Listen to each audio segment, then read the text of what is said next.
Imagine yourself living in the shadowed streets of ancient Egypt, where families endured relentless oppression, counting the days until freedom might arrive. This was the scene of the very first Passover. But the story doesn't end there. Every detail points to something far greater: Jesus Christ, who came to fulfill the promise of redemption in the New Testament. He shows us that the liberation he offers isn't just historical, it's personal, meant for each of us. Stay with me, because over the next few minutes you'll discover how Passover is a bridge from the past to the life Jesus wants to transform in you today. The origin of Passover.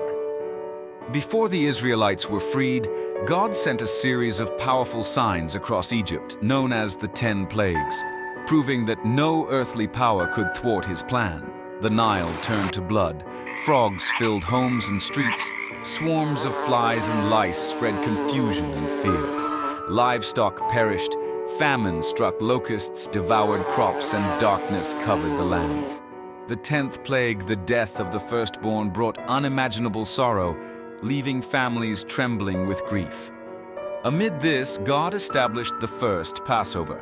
Each household marked their doorposts with the blood of a lamb, a sign of faith and protection, signaling that life would be spared and death would pass over them. Imagine the hearts of the Israelites, a mix of fear, hope, and anxious anticipation, waiting for God's mighty hand to deliver them. In the years that followed, Passover became a reminder of God's mercy and his powerful act of liberation.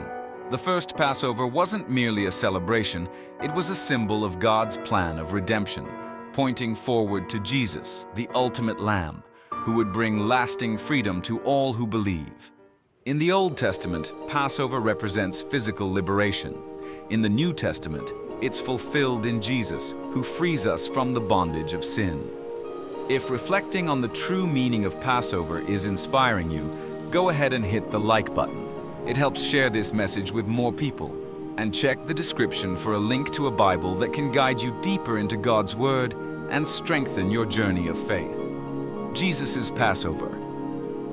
In the New Testament, Jesus celebrates Passover with his disciples and institutes the Last Supper.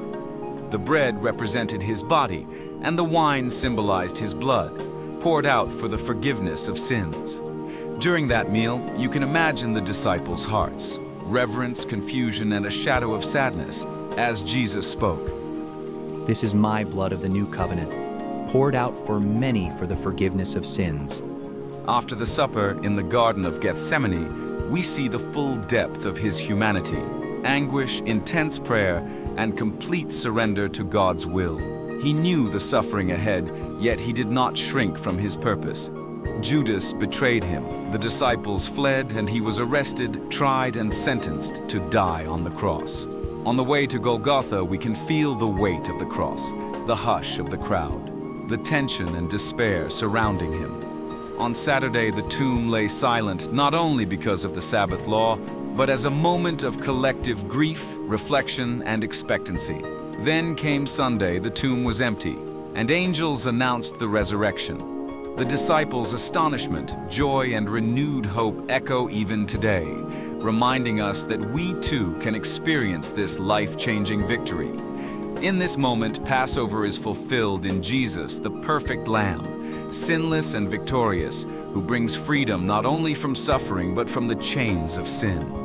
Celebrating the Last Supper reminds us that we walk no longer in darkness, but in the light of salvation, filled with forgiveness, hope, and purpose. Let this Easter be more than tradition. Let it be a living encounter with Christ, a moment to restore dreams, open new paths, and experience the true freedom only He can offer. How has Jesus' Passover impacted your life? Share your story in the comments below, and may God bless you this Easter.